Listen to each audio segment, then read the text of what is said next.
Hello, and welcome back to another episode of the Be a Better You podcast. I am your host and subconscious healing expert, Allison K. Dagny. Now, today we're going to be talking about turning pain into power. And I wanted to share with you, if for those of you who might be tuning in for the very first time, that I have written a book called When Tears Leave Scars. That is the memoir of the experience that I had gone through for 20 years living with my ex-husband. And it is my story of triumph over abuse. Now, the end of that story finishes up at the point of me escaping the marriage and getting out. But a lot of my readers had requested for me to write another book for what happened after that. So there was a lot of things that have happened because it's been 7 years since the end of that book. And what has happened since then is a lot of court battles and a lot of really difficult times, post-separation abuse and things like that. So, if you have not read my first book, When Tears Leave Scars, that's okay. You do not have had to have read that book in order to understand or follow along in the new book, which is called Radiate and Rise. That book is coming out on February 11th, and it will be available on Amazon in a paperback copy or in ebook. Now, the reason I'm telling you about that is because I'm going to, in today's episode, share with you how you can start to turn your own pain into power, because the whole purpose of me sharing my story is so that I can help other people, so that I can light the way, and then I can show you that you are able to rise up beyond abuse, beyond divorce. You can get your own peace and power back after your divorce and even during it. Okay, so a lot of times when I talk to people and they're experiencing post-separation abuse and legal battles and custody and all of these things, it is so hard. And so I wanted to give you this book so that it would give you some validation of what you're going through, as well as some inspiration and some hope that there is definitely goodness on the other side. Now, I'll just give you a quick story that happened to me after I had been out of my emotionally abusive marriage for 2 years. And I write about this in the first chapter of my book, Radiate and Rise, Discovering Peace and Power During and After Divorce. And basically what happened was my son had come up from behind me while I was watching TV on the couch, and he wrapped his arm around my neck in a hug. And I immediately was in a panic mode. I was triggered. And the reason why was because 10 years prior to that, in my abusive marriage, there was a time that my ex-husband had wrapped his arm around my neck in that same way. And I'll spare you the details of that, but it was an extremely scary feeling to have someone do that again to me. And so, of course, I was triggered and I panicked, and I was telling my therapist about this in the book. So you can read the story about how this happened. But the reason that I opened the book with this story is because it shows just how easily it is for us to snap back into traumatic memories, to be triggered, and to feel like that even when we're out of the bad situation, even when we're not in the marriage anymore, even when we're divorced, that we can still be impacted. And throughout the book, I'm sharing how I went from being impacted to being indifferent, and the healing process that I went through in order to do that. Now, when this happened to me, I reacted.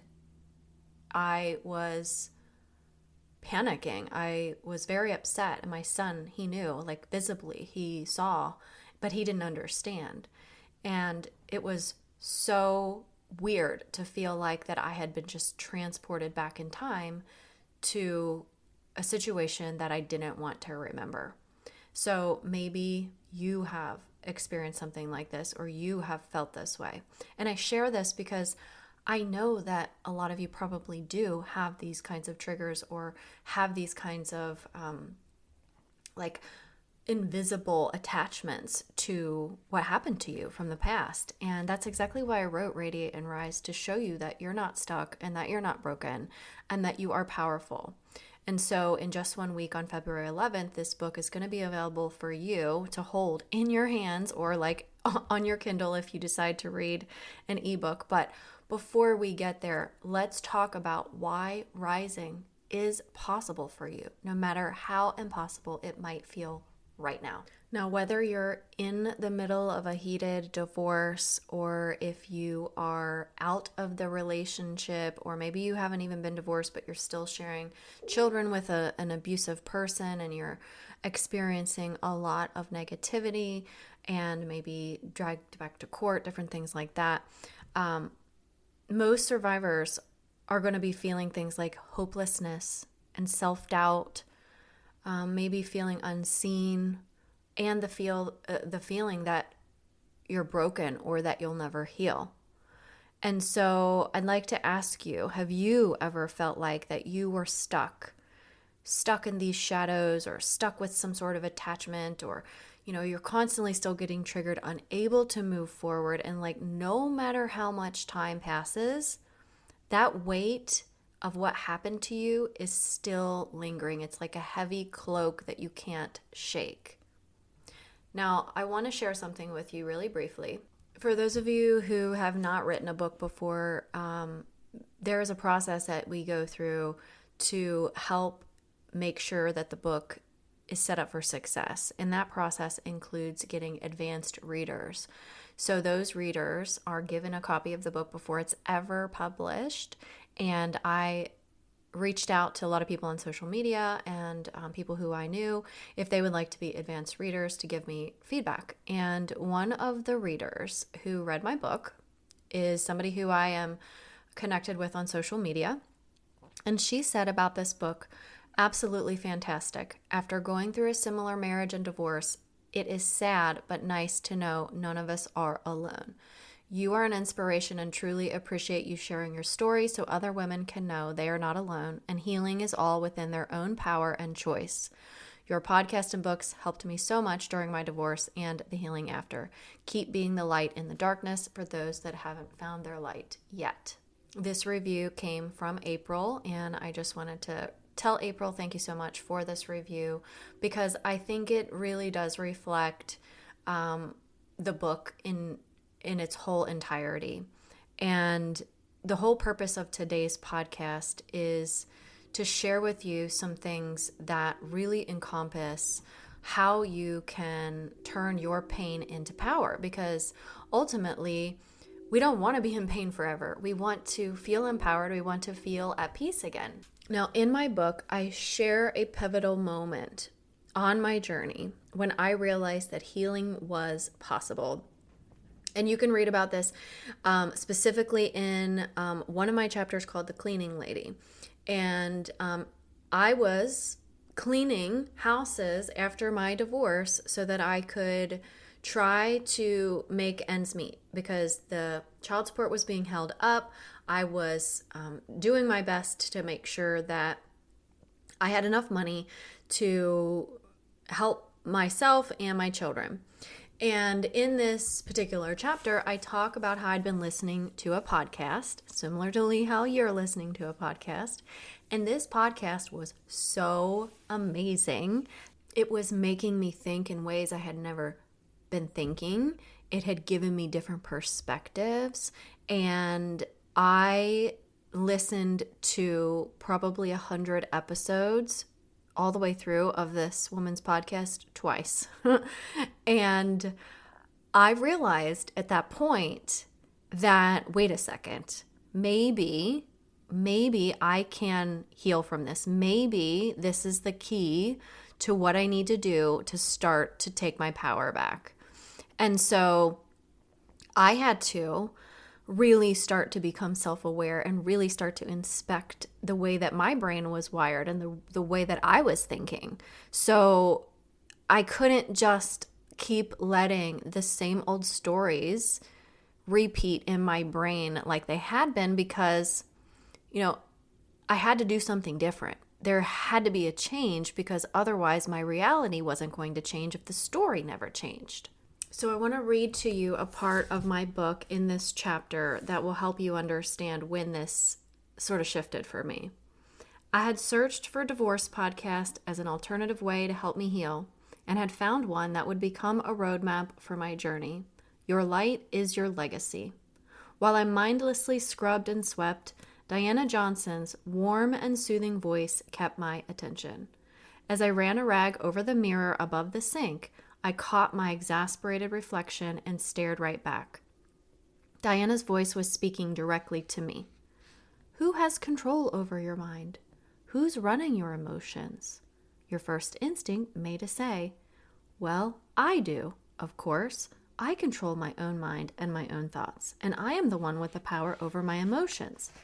But have you ever had your ex in front of you or anyone else, and they do something, and you can feel your heart racing, your blood pressure starting to rise, and you're getting angry? Or have you been in front of your mother, for instance, and she's expressing an opinion about something in your life, and you immediately feel irritated? Yes, I nodded to myself. Yes. Isn't it true that in our day-to-day life, our emotions are triggered by the thoughts we have of other people's actions and behaviors?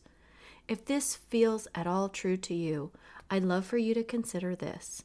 For as long as you react to others' feelings, actions, and behaviors, you are a prisoner of that person. In my mind, after listening to that, I was so stunned, right?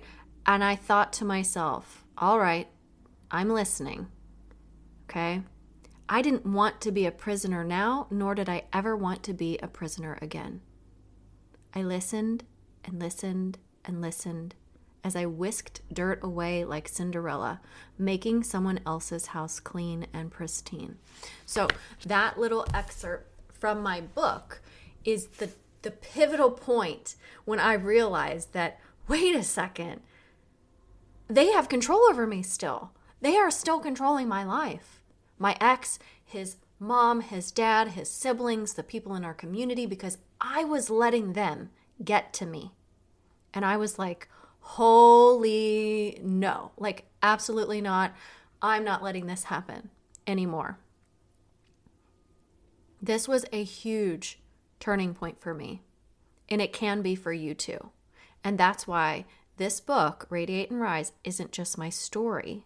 It's a guide for you to find your own turning point. Because there's going to be a lot of things in there that you're going to read that you may resonate with and that you may be newly aware to that you hadn't been before. So let's talk about some things that you can do for yourself to try to get your power back, to try to get that peace, whether you're going through it now or whether you are worried it's going to happen to you soon. Number one is you have to acknowledge your innate light. Like even in your darkest moments, there is still strength inside of you. There is light inside of you. There is goodness inside of you. There's beauty inside of you. And this is important to recognize this, because if you don't believe in your own power and your own abilities and your own capabilities, if you don't know on a deep level that that's inside of you, it's going to be more difficult for you to move forward to gain that peace and power. In my book, I share about a time when, and some of you may know this because you've been following me on social media, but I had a long sleeve t-shirt that I had bought that in big white block letters said, "Leave me alone" on it. And I remember feeling the courage to wear that out in public where my ex and his family were going to be at one of my kids' games. And whether they even saw it or not, I don't even know. But it was like this act of courage for me to know that, wait a second, I am strong enough to do this. So it was more about like my own recognition of my own strength and my own light inside. And that's what I want to share with you. Number 2 is, find one thing that you could let go of. And here's what I mean by this. Maybe try to identify something that you've been believing for your whole life that really doesn't serve you, that really doesn't resonate with the story you want your life to be. Because we get to choose the story. And if you are continually believing something like, I can't do it, or I'm weak, or I'm just not good at that, or I'm not strong enough, let's start to challenge that. And you can start small. This is what I tell my clients all the time. Just do something small, a baby step. You don't have to, do something huge or monumental, right? Like even me just slipping on that shirt was a baby step, but it gave me so much confidence afterwards. Nothing bad happened, right? It was just like this. It was almost like slipping on this like super suit or something. I don't know how to describe it, but it was a really, really good feeling. So if you can find one thing to let go of, identify a belief that no longer serves you, and then take action on that. It will really help. Number 3 would be to try to align your new beliefs with action. Because what's going to happen when you do this is you're going to reinforce the good things that you want to bring more of into your life. And what I mean by this would be if you are, let's say you identify a belief that no longer serves you that says, I am weak. And you're like, you know what? I'm not weak. I actually am really strong because of what I went through. Like I spent 20 years up against somebody who was trying to break me. That isn't the sign of weakness. That's the sign of strength, right? So what is something that you could do today to reinforce this idea that I'm not weak, right? Can you do something else? Can you sign up for a half marathon and like train for it? Can you do something even smaller that would be a demonstration of your strength? Can you have a difficult conversation with someone that you've been putting off, right? So like the purpose that I'm sharing this is because you need to acknowledge your light. You need to know that you have strength, right, and belief. But you also need to know what it is that you need to let go of, like things like I'm weak or I can't do it or whatever. And then you need to take action towards that and help reinforce those beliefs inside of yourself. Now, I want to share another of my advanced readers' reviews that just came in. And I have to share this here because it makes sense when it comes to what we're talking about. So this person said, I grew up in a toxic, emotionally abusive household. Now I am living in a toxic, emotionally abusive marriage with 2 young kids. Your story helped me, and she put in quotes, look in the mirror and reflect on the past 20 years I have spent with my spouse. I have tried to change myself to fit into his perfect box because I have heard my entire life that, quote unquote, I am the problem. I have been so scared to break the cycle because of what people may think. But your story has given me hope and reassurance that fear can give us a tremendous amount of bravery. This is a story for anyone and everyone to understand emotional abuse and the negative impact on a person. Thank you so much for sharing your story. You have helped me remember I am enough, I am worthy, and my kids and I deserve so much more. Change and growth is being brave. Setting boundaries and loving yourself and knowing you're enough was such a powerful message within the story. Your story is proof we are capable of doing hard things because freedom and liberation is so empowering. Whew, okay, so that was a really nice review. This person has chosen to remain anonymous. Of course, obviously, for namesake, she is still in an emotionally abusive relationship.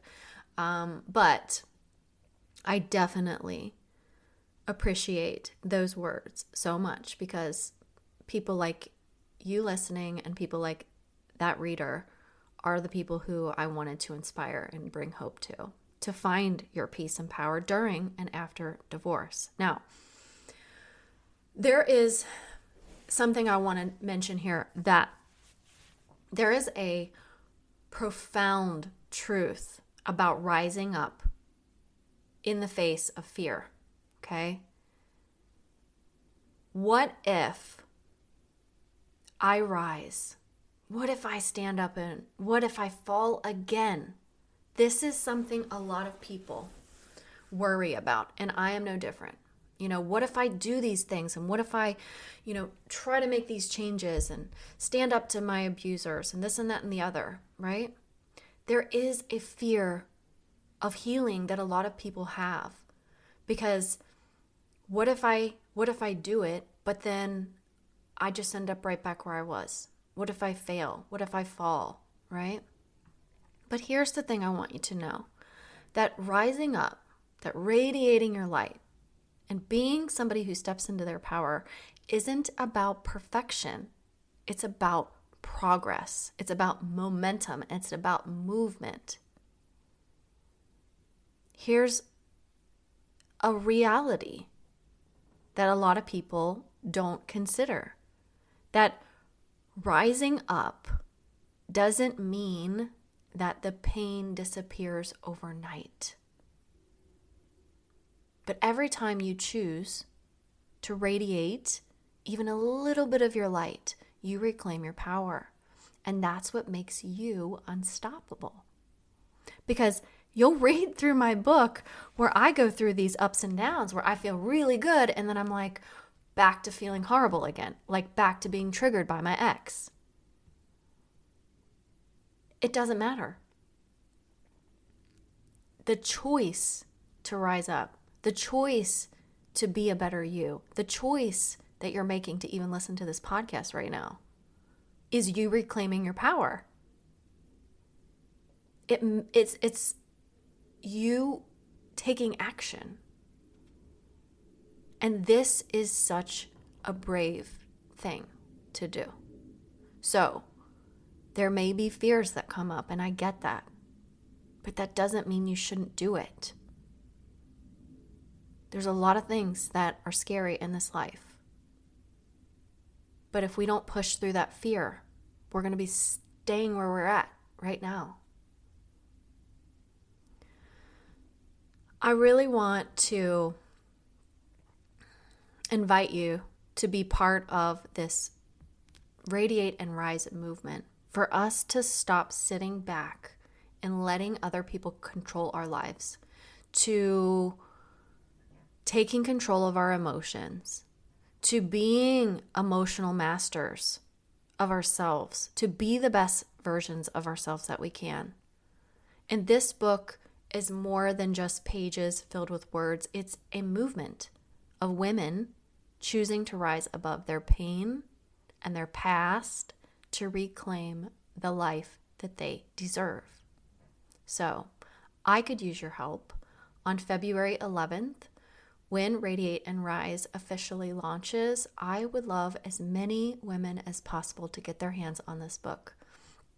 If you've connected with or resonated with anything that I've shared today, then this book is for you, and maybe you know someone else who could use it too.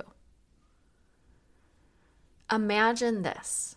1 week from today, you order your book, you get it in the mail, or you get it on your Kindle, you start reading the first page, and for the first time, you start feeling seen, you start feeling heard, you feel hope, and you feel ready to take back your power.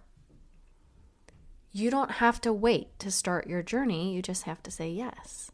So, please mark your calendars for February 11th, and then head over to Amazon and grab your copy of Radiate and Rise, Discovering Peace and Power During and After Divorce. And if this episode spoke to you, please share it with someone else who needs to hear it, because the more that we lift each other up, the more that we support each other, the easier it is to radiate and rise. So, you are not broken. You can heal. You are powerful, and you are meant to shine your light. You are meant to stand in the face of fear. And when that happens, fear gets smaller. So to wrap up this episode, I just want to give a huge thank you to all of my advanced readers who have given me such amazing feedback and reviews on this book. I also want to thank you as the listener for tuning in week to week, for sharing this, for leaving me reviews on my podcast so that other people can benefit from it too. Because I know a lot of you may be in financial situations where you can't afford to even purchase a book, or you can't afford like a coaching program. And I truly, my heart goes out to you for that. I know that's not your final destination. I know it's a temporary place, but even just paying it forward by sharing my book with someone, or sharing my podcast, or writing me a review is invaluable. So thank you for listening. Thank you for showing up for yourself and for the commitment that you have to heal. And I appreciate you from the depths of my heart. And I can't wait to bring this book to you on February 11th. And I hope you'll let me know what you think about it after you read it. Thanks so much, and I'll talk to you next week.